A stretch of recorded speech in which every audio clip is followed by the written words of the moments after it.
proverbial phrases to try to jump around the little habitual loop that I'm in.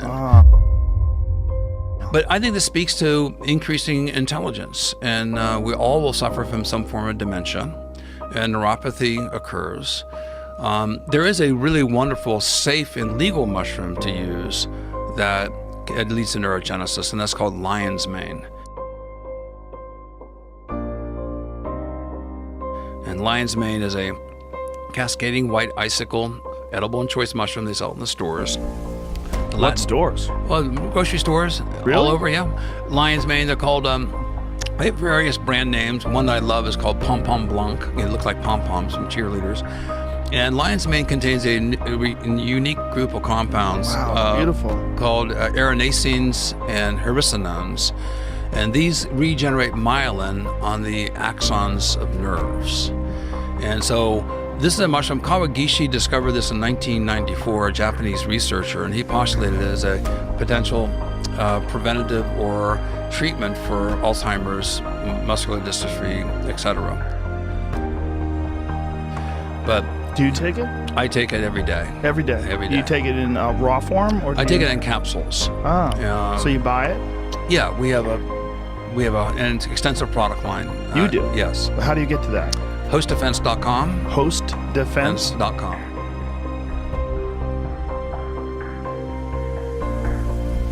Why host defense? So that's part of your innate immunity response, supporting your immunity. But our main business is at fungi.com, and I registered that name myself. I'm kind of proud of that. It cost me $25, 1994. Wow, you were ahead of the ball. Yeah. So winterize yourself. But lion's mane is a safe mushroom to consume. There are several clinical studies out on it treating mild cognitive dysfunction. But there's two mouse studies that I think are quite illustrative. And this is translational medicine. This translates from mice experiments to humans. We already know that it has aspects of neurogenesis. When you go into a state of Alzheimer's, which is a big complex, but one of the characteristics is the formation of amyloid plaques. Demyelination of the neurons, myelin transmits the neural signals. Demyelination occurs, your outer sheath on the neurons is interrupted by amyloid plaques that then prevent neurotransmission. So the experiments with the mice, which I think are so interesting, one experiment was the maze experiment, where the mice were put into an arena and they went out a corridor, and they went one way in the corridor, they would find food, the other way is no food. Well, very quickly the mice learned, you go out the corridor, go to the left, you find food. They injected it then with a toxic polypeptide that induces amyloid plaque formation, that is a neurotoxin. Very quickly, after 2 weeks or so, the mice developed neuropathy. They got confused, they couldn't remember which way to go. It randomized. Upon giving these mice again mushrooms for a few weeks, they nearly re-normalized. Upon sacrificing the mice in the first part of the experiment, they saw the amyloid plaques and the demyelination. The second part of the experiment, of course, another subset of mice, they found that the myelin regrew and the amyloid plaque had resolved. This is post-mortem. You say sacrifice. Well, yeah, it's 100 mice. So killing them. You're basically cutting their brains open. You're cutting off a representative sample. Right. You sacrifice them. You determine, that's representative of the population. Now, the remaining population that's alive, they fed them the mushrooms, and they found that they regained neurological function.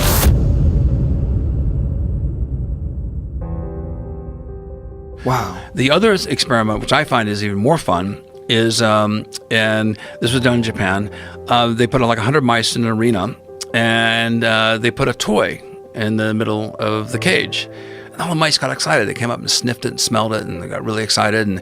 And they sat there with counters to measure the number of points of contact. How many points of contact do the mice have exploring a new toy? So they got a really good baseline, hundreds of data points. And then they did the same thing. Then they introduced this cyclopeptide, this neurotoxin, and the mice then, after a while, were uninterested, didn't have imagination, no curiosity. They put in a new toy, they were disinterested. They did the same thing. Now, even their full-blown dementia-like symptoms gave them lion's mane mushrooms. And after a few weeks, when they put in a new toy, they came back to near normal levels. Upon sacrificing the mice, they found that the amyloid plaque had resolved and myelin had regenerated and neurogenesis had occurred. This is a smart mushroom. Now, the tragedy that we face, I believe, as a society, is we have people like yourself, people like me. We're all going to suffer through neuropathy. We have a lifetime of a body intellect of knowledge that we're going to start losing. So what is a loss to society of our elders forgetting, not remembering? So I think this is something that's really extraordinarily exciting. It's not patentable. The drug companies have no interest in this, but this is probably the number one thing that people can do, in my mind, to not only preserve cognitive function, but to expand it. Now, I personally would love to see it legal to stack them both together, stacking psilocybin with lion's mane. And I think that stacking thing, and then combining it with vitamin D3. Now, I suggest vitamin D3, niacin, because those of you who've had a niacin flush, 200 milligrams of niacin or more, you get red, you get itchy. And neuropathy typically is presented at the fingertips, at the end of your toes and your fingers, and your peripheral nervous system. As you have neuropathy, the nerve endings begin to die backwards. So my idea here is, because there are different receptors being activated by psilocybin than with the erinacines from lion's mane, if you stack lion's mane with psilocybin mushrooms with niacin, the advantage is, and this is hypothetical, but this is something I think is well worth testing, is that niacin can help drive the neurogenic benefits of psilocybin and erinacines to the end of the peripheral nervous system.